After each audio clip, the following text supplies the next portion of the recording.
All right, let's begin with the news that has come in from Uttarakhand. Viewers, a helicopter carrying 7 people, including an infant, crashed near Gauri Kund in Uttarakhand. The chopper took off from Kedarnath and was en route Gupta Kashi when it crashed. All 7 people on board have been confirmed dead. The chopper belonged to Aryan Aviation and was a Bell 407 model, tail number VTBKA. It took off from Kedarnath Dham at 5:19 a.m. this morning and was heading to Gupta Kashi. On board were 5 adults, 1 child and the pilot. The chopper has crashed shortly after takeoff in a remote forested area near Gauri Kund. NDRF teams have reached Gauri Kund. They landed at 7 a.m. and then moved on foot to the crash site. At about 8:55 a.m., rescue operations began. Officials say the helicopter crashed and caught fire, leaving all passengers charred. So far, the mortal remains of a 2-year-old child and an adult have been recovered. Rescue and recovery operations are still underway. The DGCA has issued a statement now and has said that as a precaution, the frequency of helicopter flights to Char Dham have been reduced. Enhanced surveillance is on and the Aircraft Accident Investigation Bureau will probe the crash. Kedarnath ji से Aryan company का जो हमारी heli operator हैं, उनका एक helicopter सुबह 5:15 बजे के आसपास केदारनाथ से टेक ऑफ किया था और जिसको गुप्त काशी जाना था, लेकिन वह हेलीकॉप्टर रास्ते में दुर्घटनाग्रस्त हो गया और यह दुर्घटना गौरीकुंड के पास एक बुग्याल है, वहां पर यह गिरा है। यह स्थान करीब 7 किलोमीटर ट्रैकिंग रूट है और वहां पर एनडीआरएफ और एसडीआरएफ की टीम को रवाना किया गया है। वहां के जो स्थानीय लोगों थे, उन्होंने जो सूचना दी उसके हिसाब से उसमें किसी के भी बचने की संभावना नहीं है। इस हेलीकॉप्टर में पायलट समेत 6 लोग थे, 4 वयस्क थे, एक बच्चा था, एक पायलट थे मिस्टर चौहान और एक बीकेटीसी का एक कर्मचारी भी था जो उससे जा रहा था। मौके पर जब टीम पहुंच जाएगी तो जो भी इसमें राहत बचाव किया जा सकता है या लोगों के डेड बॉडीज उनको लाने की जो प्रक्रिया होगी उसको पूरा किया जाए। आज दिनांक 15 जून 2025 को सुबह यह सूचना प्राप्त हुई कि आर्यन एविएशन गुप्त काशी से जो ऑपरेट करता है उसका एक हेलीकॉप्टर केदारनाथ से वापस आते वक्त, जिसमें 5 यात्री प्लस एक 23 मंथ का बच्चा और पायलट राजीव सवार थे। वापस आते हुए कुछ मौसम खराब हुआ जिसमें पायलट द्वारा उस हेलीकॉप्टर को वैली से बाहर निकालने का प्रयास करते हुए हेलीकॉप्टर गौरी कुंड से ऊपर क्रैश हो गया, जिसमें अभी प्रशासन द्वारा और हमारे डीडीआरएफ है, एसडीआरएफ है, उनके द्वारा खोजबीन जारी है। All right, breaking news coming in Uttarakhand. Chief Minister Pushkar Singh Dhami is holding a virtual high-level meeting with senior officials from the Chief Minister's residence after the helicopter crash between Kedarnath and Gauri Kund. The State Chief Secretary, Disaster Management Secretary, the UCADA CEO, Garhwal Commissioner, as well as other senior officials are all present in this meeting as we speak. My colleague Abhishek is getting more details on this. Abhishek, क्या कुछ details हैं? Chief minister Dhami अभी एक meeting भी chair कर रहे हैं। देखिए, इस समय मुख्यमंत्री ने उसी समय कॉल कर दिया था कि एक मीटिंग का तुरंत बुलाया जाए और एक अनौपचारिक तौर पे आज जिस तरह से सभी हेली सेवाओं को रोक दिया गया। देखिए, मौसम भी इस समय खराब है और मौसम खराब सुबह से था और आईएमडी ने चेतावनी भी जारी की थी।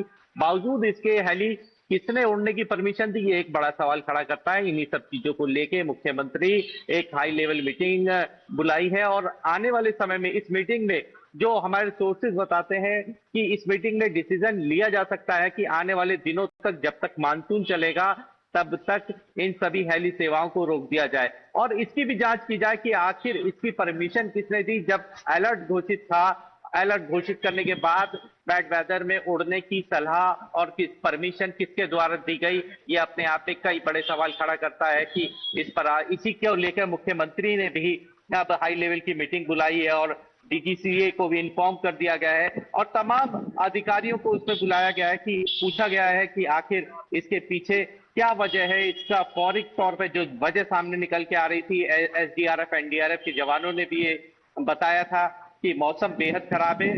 जिस टेरेन में हेलीकॉप्टर मिला है, जिस जगह पे मिला है, वो बेहद खड़ी चढ़ाई थी जहां पर पहुंचने में 90 से 95 मिनट रेस्क्यू टीम को लगे। और आप देख सकते हैं, तस्वीरों में देख सकते हैं कि मौसम उसमें भी दिखाई पड़ रहा है कि किस तरह से खराब हुआ है। जी अभिषेक, धन्यवाद हमारे साथ जुड़ने के लिए। My colleague Abhishek getting us more from what's happening in Uttarakhand. Viewers, as he was telling us, the Chief Minister is currently holding a high-level meeting with state officials and disaster management officials to understand what exactly has happened. He's taking stock of the situation. Also, the fact that the Met had already given an alert as to the fact that the weather conditions will not be favorable for flying. So we'll have to really understand the reasons of why this was permitted to fly, this helicopter was permitted to fly. Meanwhile, as we've been telling you, Chief Minister Pushkar Singh Dhami has offered a strict standard operating procedure to be drawn up for helicopter services. This SOP will mandate complete technical checks and accurate weather assessment before every flight. A committee of technical experts will now draft these SOPs to ensure safe and transparent helicopter operations. In a big move, helicopter services to all 4 dhams, meanwhile, has been suspended until further notice at the moment. This tragedy, viewers, once again raises alarm over the safety of pilgrimage flights in tough terrains. The state government is now under pressure to reform and reassure people. Let me go across to my colleague Abhishek joining us. Abhishek, मुख्यमंत्री और government जो है वो सारे अब steps ले रहे हैं ये रियश्योर करने के लिए सिटीजन्स को कि जो पिलग्रिमेज फ्लाइट्स हैं उनके एसओपीज तैयार किए जाएंगे, स्ट्रिक्ट एसओपीज होंगे जिसमें ये तय किया जाएगा कि कब चॉपर उड़ सकता है, कब नहीं उड़ सकता है, और ये सारी गाइडलाइंस दी जाएंगी हेलीकॉप्टर सर्विसेज को।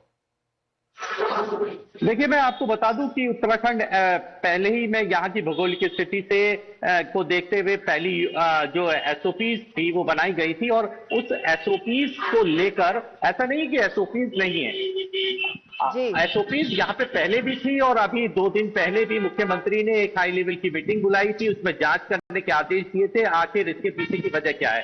देखिए, मैं आपको बताऊं, पिछले 2 महीने के अंदर, 1.5 महीना कहूंगा, 1.5 महीने में 4 एक्सीडेंट हो जाते हैं जिसमें सेफ लैंडिंग होती है, जिसमें 8 मई को एक एक्सीडेंट होता है जिसमें 6 लोगों की मौत हो जाती है, और आज फिर 6 से 7 लोगों की मौत। ये अपने आप में बेहद बड़े सवाल खड़े करती है। जिस एसओपीज होने के बावजूद, मौसम खराब होने का अलर्ट के बावजूद आप उड़ान भर रहे हैं, तो ये कहीं ना कहीं शंका के घेरे में है। डीजीसी ने एक कहा था कि जितने भी आपके वहां उड़ानें होंगी उस उड़ानों को लाइव रिकॉर्ड किया जाएगा। अब देखिए, जांच का विषय यही है कि क्या वो रिकॉर्डिंग अब उसके बाद मिल पाती है जो लाइव रिकॉर्डिंग की बात कही गई थी, क्या उन सभी रूल्स को फॉलो किया गया।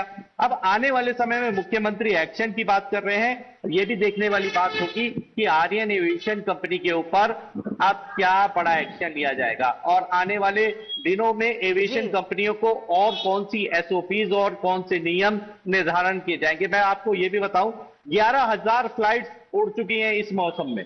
आप अंदाजा लगा सकते हैं कि पिछले 50 दिनों में 11,000 फ्लाइट्स, आप खुद इससे अंदाजा लगा सकते हैं कि किस कदर यहाँ पर मौसम को और कितनी फ्लाइट्स लगातार उड़ रही हैं। तो कहीं ना कहीं एक बहुत दुखद घटना है। आज प्रातःकाल खराब मौसम के कारण एक हेलीकॉप्टर दुर्घटनाग्रस्त हो गया।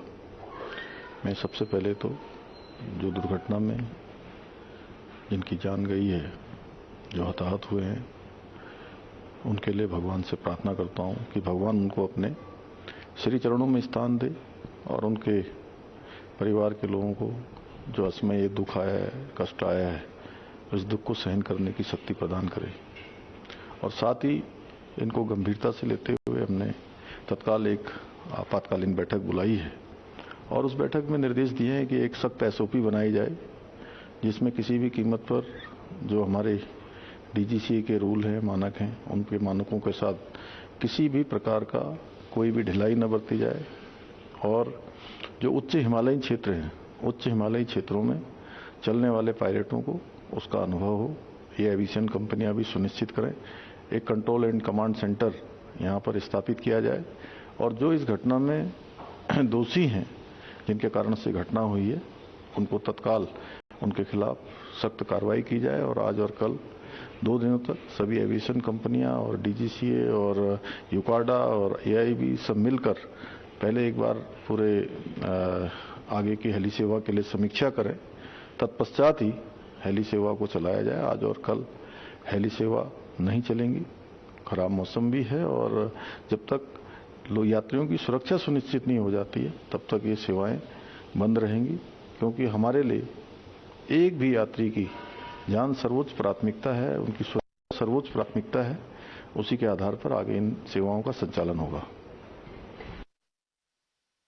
All right, so Uttarakhand Chief Minister there, Pushkar Singh Dhami, saying that today and tomorrow is when the helicopter services will not be operating and authorities will check on whether the SOPs and guidelines that were in place were followed by the private companies who operate these heli services in the state. Also saying that a control and command center will be set up to review the entire situation. My colleague Abhishek continues to stay with us regarding this entire situation. Abhishek, जो हम बात कर रहे थे अभी, मुख्यमंत्री भी वही कह रहे थे कि SOPs और गाइडलाइंस हैं, पर क्या वो फॉलो की गई इज द बिग क्वेश्चन। देखिए, बिल्कुल सही कहा। जैसा हम लोग आशंका भी जता रहे थे और लगातार हम आप दर्शकों को बता भी रहे हैं कि किस तरीके से जो एसओपीज पहले बनाई गई थी उन्हें कोई फॉलो नहीं करता, जिसकी वजह से एक और उच्च स्तरीय 7 तारीख के बाद एक और उच्च स्तरीय बैठक की गई, जिसमें मुख्यमंत्री ने कहा था एसओपीज का पालन कीजिए। जो 240 उड़ान रोज भर रहे हैं आप लोग, उसे घटा के मुख्यमंत्री ने 60 कर दी गई थी। अब 60 उड़ानों में इन लोगों का जो उड़ान भरने वाले हैं, ये उन सबका नियमों को अनदेखी करके 240 उड़ानें भर रहे थे। आप अंदाजा लगाइए कि अभी तक 66,000 लोगों ने ये सफर तय किया है 4 धाम यात्रा का। उसमें 66,000 में अगर मैं कैलकुलेशन, एक मोटी सी कैलकुलेशन बताऊं तो 11,000 उड़ान भर चुके हैं। तो आप अंदाजा लगाइए कि 50 दिनों में 11,000 उड़ान भरी गई। अगर मैं उसकी बात करता हूं तो मौसम भी बीच में खराब रहा है, जिसकी वजह से पिछले 1.5 महीने में 4 इमरजेंसी लैंडिंग हुई, जिसमें 6 लोगों की जान भी गई है, एक क्रैश भी हुआ है। और आज की घटना के बाद मुख्यमंत्री को भी पता चल गया है कि किस तरह से अनदेखी की जाती है, लगातार नियमों को ताक में रखकर उड़ानें भरी जाती हैं। और आज उसी का नजारा है कि सुबह 5:15 बजे की ये घटना है, जब अचानक से वैली पैक्ड हो जाती है और वो घने जंगलों में पेड़ों से टकराकर नीचे गिर जाता है। तो ये अपने आप में सवाल खड़े करता है और निश्चित रूप से मुख्यमंत्री ने अंदेशा भी दे दिया है, सख्त कार्रवाई की जाएगी ऐसे लोगों के खिलाफ जिन्होंने अनदेखा किया है, नियमों को ताक पे रखकर इस उड़ान को मैं आपके पास आऊंगी। Right now viewers, we are getting a tweet by the MOA civil aviation. Let me read it out for you. He said, Kedarnath यात्रा मार्ग पर गौरी कुंड के पास हेलीकॉप्टर दुर्घटना एक भीषण और दुखद घटना है।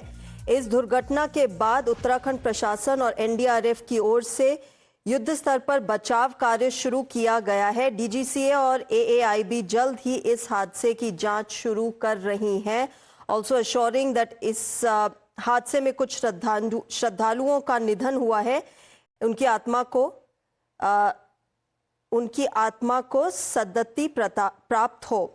So this is the Minister of State for Civil Aviation, viewers, of course, expressing his condolences for those who've lost their lives. Remember, an unfortunate crash that has happened in Uttarakhand, 7 people on board who have been killed. But so far as the investigation into the exact cause and of course the subsequent SOPs and guidelines that will now be made tighter and stricter in the state is concerned, the Minister of State saying that the DGCA and AAIB will make sure that this is put in place as soon as possible. So that, ladies and gentlemen, is the reaction coming in from the government. We will keep getting you more and more of what's happening in this, unfortunate crash incident that has taken place in Uttarakhand. Right now, we're slipping into a short break.